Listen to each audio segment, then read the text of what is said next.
The Young and the Restless. Spoilers. Full Monday update. The 6th of July, 2026. Welcome back to the channel, besties. Today is an absolutely gorgeous day, but honestly, we need to cancel all our plans right now because the tea I am about to spill is going to fundamentally alter your brain chemistry. Grab a drink and let's get right into it. You guys, I am deceased. Stop what you are doing.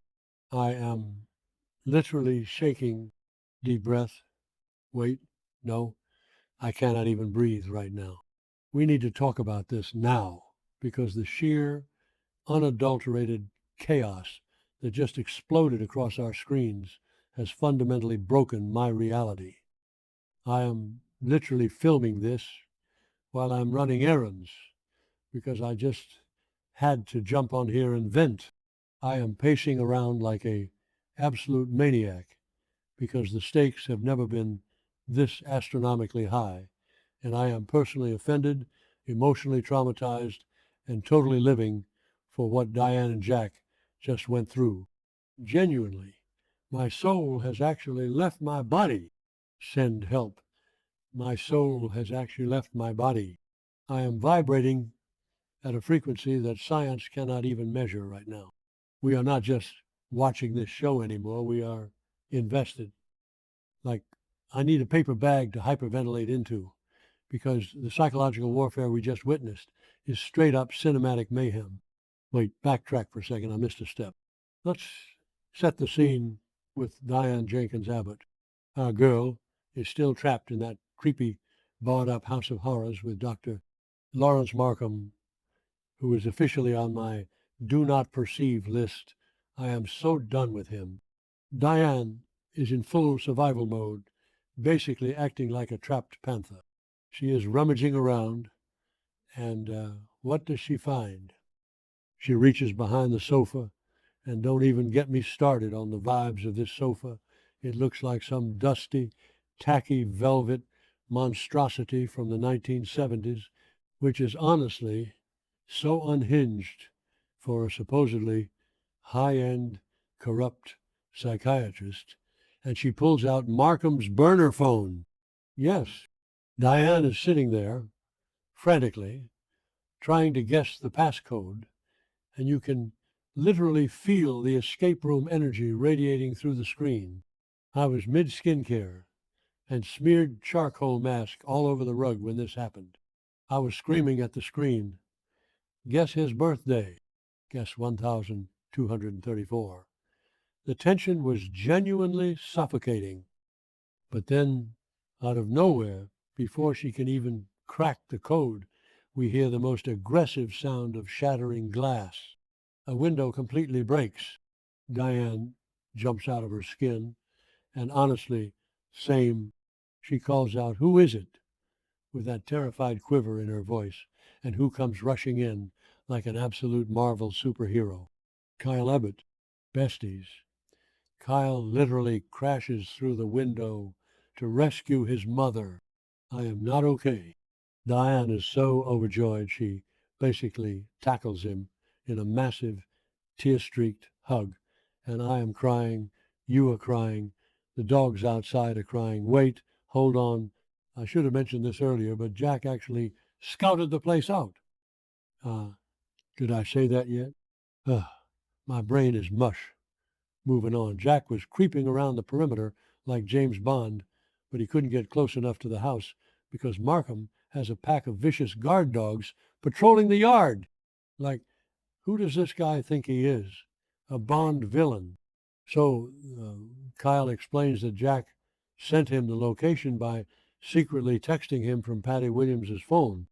Jack Abbott is basically a master hacker now. We love to see it. But their heartwarming reunion is immediately cut short because they are straight up trapped. Kyle is like, we need to find another way out. But Diane, who has clearly memorized every inch of this prison, tells him there is no other exit. And then the absolute worst sound in the world echoes through the room. The sound of a car pulling up. "Oh my God, he's back," Diane whispers, and I literally had to yeet my phone across the room. The sheer panic. Diane goes into full mastermind mode. She shoves Kyle into a hiding spot and tells him to wait for her signal. When Dr. Markham walks through the door, Diane completely flips a switch. Bestie, be for real right now. Her acting skills deserve an Oscar. She maintains her usual friendly, compliant facade, playing the perfect, docile hostage. She gestures to the table and tells the good doctor to make himself comfortable, pour some wine, and try the appetizers. She set out. Wait, I'm glitching. Okay, back to the main event. The appetizers. Where did she get them? It doesn't matter, because what matters is that Diane has secretly laced those little snacks with drugs. She straight up roofied her kidnapper. Markham, thinking he has completely broken her spirit, starts popping appetizers and pouring wine. He starts talking about emotional transference and how he has feelings for her. Ew. He calls her beautiful. And Diane, with a smile that could freeze hell over, just looks at him and says, I'm also very resourceful. The absolute chill that went down my spine. I'm calling it the villain arc is about to go nuclear. Within minutes, the drugs kick in. Markham starts stumbling around, his eyes rolling back, and he totally passes out on the floor. Diane doesn't even flinch. She calls Kyle out of hiding, casually reaches into the unconscious doctor's pocket, and pulls out a massive ring of keys. Kyle is frantically trying every single key on the front door while the clock is ticking and those demonic guard dogs are barking outside. The adrenaline was so high, I was physically sweating. But wait, we have to cut back to the Abbott mansion because the chaos there is genuinely on another level. Jack is pacing the floor, stressing out of his mind, wondering if he made a massive mistake sending Kyle into the lion's den. And then the sliding doors open, and out walks Patty Williams. You guys, she steps out of the Abbott family hot tub, dripping wet, wearing a plush robe. The sheer audacity. She is parading around his house like she owns the place, holding his wife's life hostage. She looks at Jack and purrs that he was invited to join her but didn't show up. She starts rambling about how there is a reason they connect and how he is drawn to her when he is in an altered state. I am literally hyperventilating right now. The delusion is terminal. Jack is standing his ground, looking at her with absolute disgust. He tells her straight up, I want my wife back. But Patty, in all her unhinged glory, insists that she deserves this, that she was locked up for him. And Jack delivers the read of the century.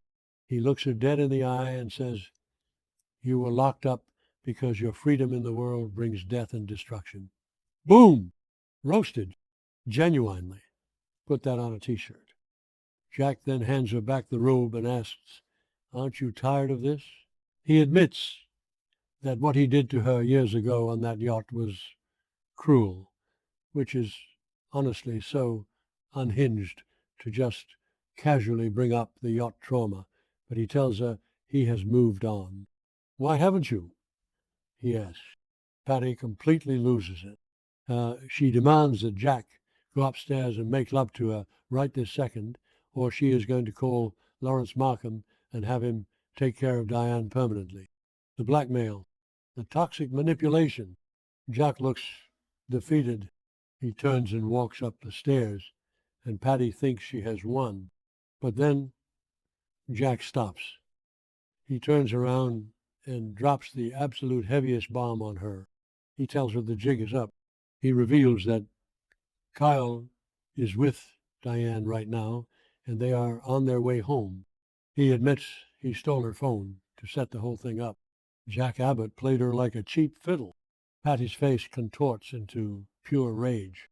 She screams, I was willing to sacrifice myself for you, and you break my heart all over again. She frantically grabs her phone and dials Markham's number, fully intending to order Diane's execution.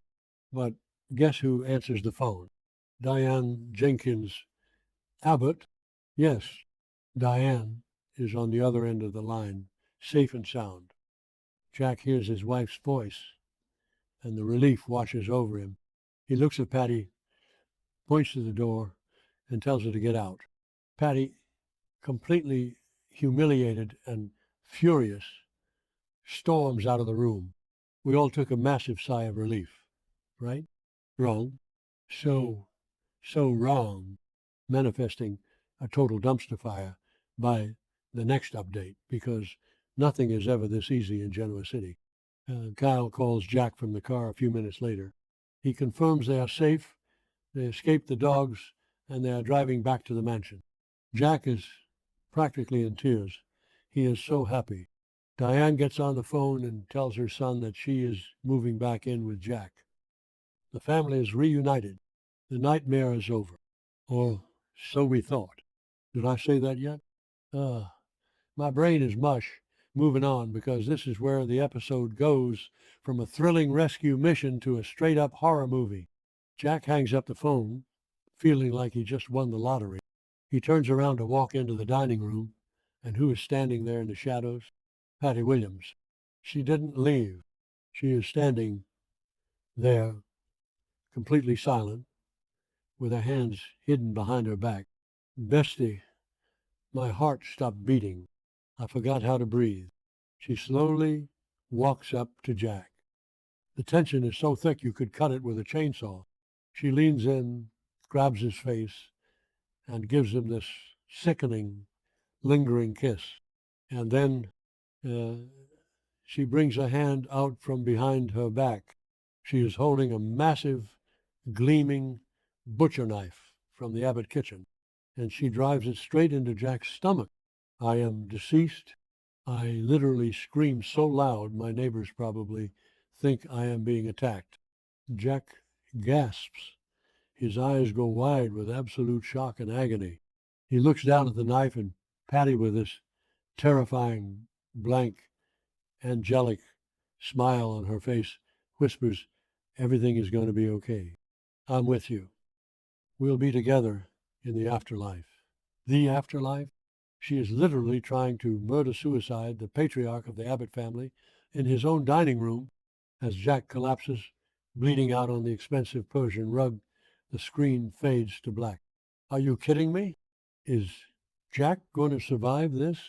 Diane and Kyle are literally on their way home right now, thinking they are walking into a celebration and they are going to walk into a crime scene. Patty is completely, irreparably broken, and she has taken Jack down with her. I cannot even process the emotional damage this show is inflicting on me right now. They are officially on my do not perceive list. I am so done, but also I need the next episode immediately because I am physically unwell. We are spiraling, besties. The Abbott family is in shambles. Patty has gone full slasher villain, and my grip on reality is slipping. Let me know in the comments if you are also hyperventilating, because we need to form a support group immediately.